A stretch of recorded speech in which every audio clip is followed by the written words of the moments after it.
Kadang dalam keseharian tidak sedikit takwa ini dikalahkan, ini masuk naik ke atas. Nafsu ini. Sedangkan nafsu punya hewan. Maka disimbolkanlah kemudian dalam 10 Dzulhijjah kita mesti ini sembelih. Sifat apa yang dominan? Coba lihat kambing. Kenapa kambing kemudian yang dipotong? Ada beberapa ulama yang spesifik menerangkan dengan detail. Kenapa bukan ayam? Kenapa bukan ini? Kenapa bukan itu? Kenapa hewan-hewan ini? Nanti dalam kajian spesifik ada makna-maknanya. Tapi yang ingin saya tekankan secara langsung adalah kita simpan dulu makna ini, kita fokus pada satu bahasan yang paling inti. Dalam sembelihan itu, sebetulnya sebelum disembelih kita harus merenungkan nafsu apa, sifat hewani apa yang paling dominan, yang seringkali melekat pada diri kita sehingga jauh dari Allah Subhanahu wa taala. Tanggal 9 itulah bagi yang berkorban dia puasa. Kalau saat tidak berpuasa karena alasan lain dia merenung apa yang kurang-kurang. Rinci. Maka ketika besoknya tiba tanggal 10 di sana melontar, di sini nyembelih. Perhatikan. Yang melontar dia mengucapkan lafaz yang sama dengan yang menyembelih. Di sana bismillah ya Allahu akbar, saya tanya pada Anda, saat menyembelih kalimat apa yang diucapkan? Sama persis. Makanya disarankan kalau bisa menyembelih sendiri. Tak mampu menyembelih sendiri, wakilkan pada orang lain, Anda saksikan penyembelihannya. Sehingga tahu. Kalau tidak ketahuan korban saya ya Ustaz, diarahkan ke tempat-tempat lain di sana, tanyakan kapan korban saya disembelih. Kapan? Walaupun saya tidak menyaksikannya. Maka saat waktu disembelih itu duduk Anda menghadap ke arah kiblat. Begitu itu disembelih rasakan, mohon kepada Allah. Kalau Anda melihat langsung, itulah sifat kotor Anda, hewannya Anda, nafsu Anda seketika disembelih supaya hilang, gugur dari dalam diri Anda. Makanya ketika selesai disembelih, Anda berdoa lagi, doanya sama persis dengan doa orang yang lontar jumrah di sana. Belum selesai menghadap ke arah kiblat, ini doanya. Lalu Anda bacakan inni wajjahtu wajhiya lilladzi fataras samawati wal arda hanifan muslima wa ma ana minal musyrikin. Inna salati wa mahyaya wa mamati lillahi rabbil alamin la syarika lahu wa bidzalika umirtu wa ana minal muslimin atau wa ana awwalul muslimin.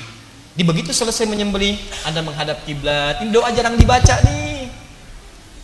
Kebanyakan orang sembelih, silahkan sembelihan berikutnya fulan bin fulan bismillahirrahmanirrahim, sudah yang berikutnya. Ini yang tidak diharapkan. Kadang-kadang sunnahnya kehilangan, ngasah di depan hewan itu nggak boleh. Kamu berikutnya ya, gini nggak boleh. Begitu sudah selesai kandidat selanjutnya, masya Allah masuk sembelih. Ini makanya orang-orang yang berkorbannya benar, begitu itu disembelih atau dia tidak melihat, dia merasakan, dia berdoa, dia berjanji, saya akan jadi muslim lebih baik ya Allah. Yang kurang-kurang baik sudah disembelih hilang. Ketika ini kemudian dicoret, ditekan, maka ini yang muncul. Kalau takwanya sudah naik, maka ini yang mendekatkan diri seseorang dengan Allah Subhanahu wa taala. Makanya orang-orang diminta ibadah itu seringkali dikaitkan dengan takwa. Silahkan cek, sholat, apa tujuan sholat? Pembuka kalimat sholat di Quran itu takwa dulu. Yang sholat itu cuma orang takwa.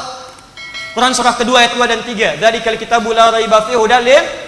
Siapa mutakin di sana ayat 3? Alladzina yu'minuna bil ghaib wa yuqimunas shalah. Kenapa ada salat? Untuk bertakwa. Puasa apa tujuannya? Takwa. Al-Baqarah 183. Ya ayyuhalladzina amanu kutiba alaikumus kama kutiba alal ladzina min qablikum la'allakum taqwa. Haji apa tujuannya? Takwa. Al-Baqarah 197, paling kanan sebelah atas. Al-hajju asyhurun ma'lumat, faman farada fihinna al-hajja fala rafatha wala fusuqa wala jidala fil hajj, wa ma taf'alu min khairin ya'lamuhu Allah wa tazawwadu fa inna khairaz zadi takwa. Di ibadah itu arahannya takwa. Jadi orang kalau sudah takwa dia dekat dengan Allah. Apa ukurannya? Rajin ibadah. Salatnya senang. Tadi tujuan salat takwa. Jadi kalau ada orang kurban, ba'da kurban enggak susah salat, jamaah susah, ke masjid sulit, itu ada yang salah dalam kurbannya, pasti keliru. Orang salat itu senang puasa, nggak harus nunggu Ramadan, Senin puasa, ya Kamis mampu dia puasa, dia mencoba. Jadi kalau Anda pasca ibadah kurban nggak ada kecenderungan meningkat ibadah, ada yang salah, pasti itu, pasti. Maka ukuran takwa semuanya ibadah, dan ini yang mendekatkan dia ke surga. Bahkan kalau lebih hebat lagi, orang takwa punya visi akan kemana dia ke surganya. Siapa yang ingin masuk surga?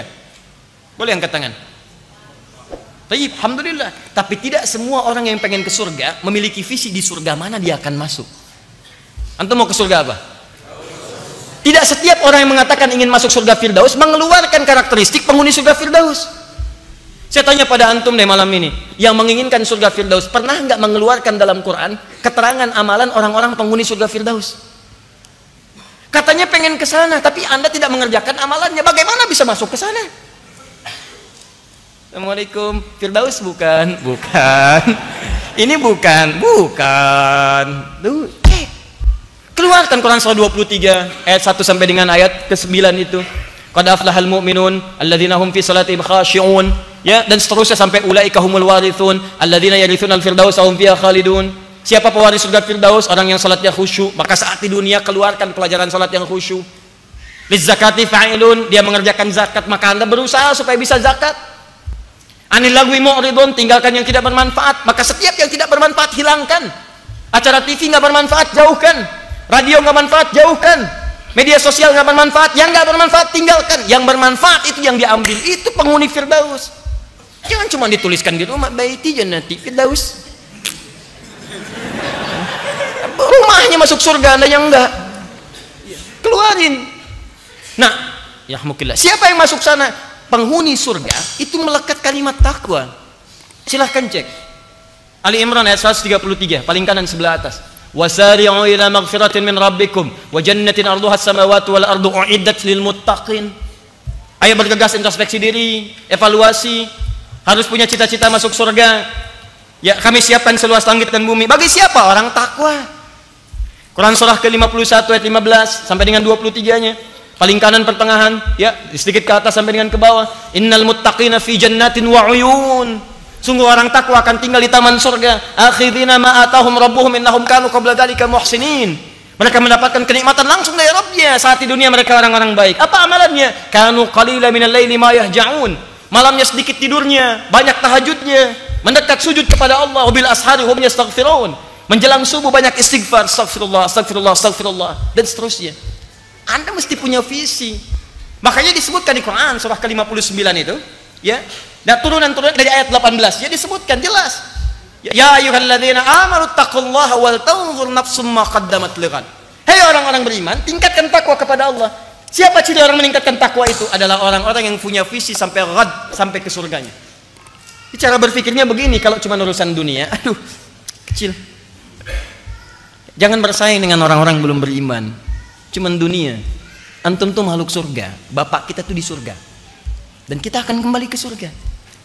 Makanya harus punya visi balik ke surga. Kalau cuma dunia, jangankan orang beriman, yang belum beriman pun dia mampu mengejar dunia. Bahkan melebihi Anda mungkin. Karena itu visi kita mesti rubah dari sekarang. Saya pengen penghuni surga. Mulai bikin sekarang. Ini. Saya harus lebih dekat dengan Allah. Surga saya ini. Pulang ke rumah. Bicara dengan istri Anda. Dengan anak-anak. Mulai malam ini kita mesti ke surga. Sekarang Pak, kata anak-anak, nanti. Tidak. Ada anak kita kadang 5 tahun, 6 tahun belum paham tuh kan. Kita siapkan dari sekarang. Keluarkan amalannya. Papa, surga yang mana ya? Ah mah, jangan muluk-muluk, yang penting ke surga. Jangan Pak. Cari amalan yang paling tinggi, Firdaus. Emang nyampe mah? Kalau nggak nyampe, nyangkutnya jelas Pak. Mungkin di sini. Tapi kalau Papa yang penting ke surga, kalau nyampe di mana kita nyangkut? Ya, kalau kami ke surga Papa enggak sih nggak ada masalah. Tapi masalahnya kita harus sama-sama. Misalkan, nah itu kan kalimat kadang harus sesuatu yang nyaman gitu, tenang, enak. Kalau para sahabat tuh orang-orang soleh dulu candanya begitu, tidak ada canda yang menyakiti. Walaupun kadang kalimatnya nyelekit, tapi bahasanya enak. Kan saya pernah sampaikan di sini. Ya, ini kisah nyata.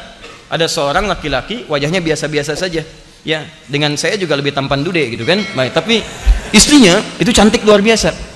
Cantik. Yang itu biasa-biasa.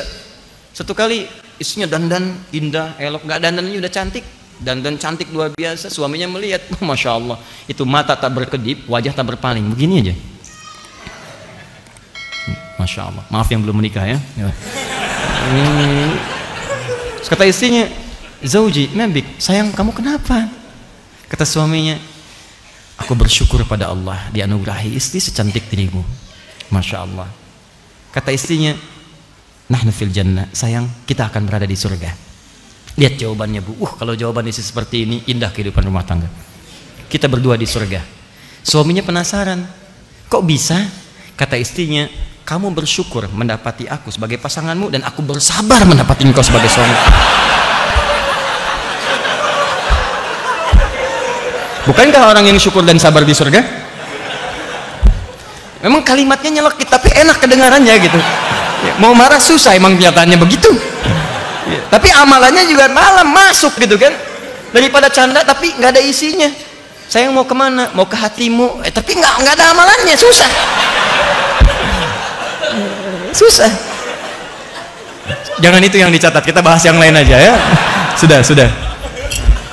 Kadang-kadang dunia.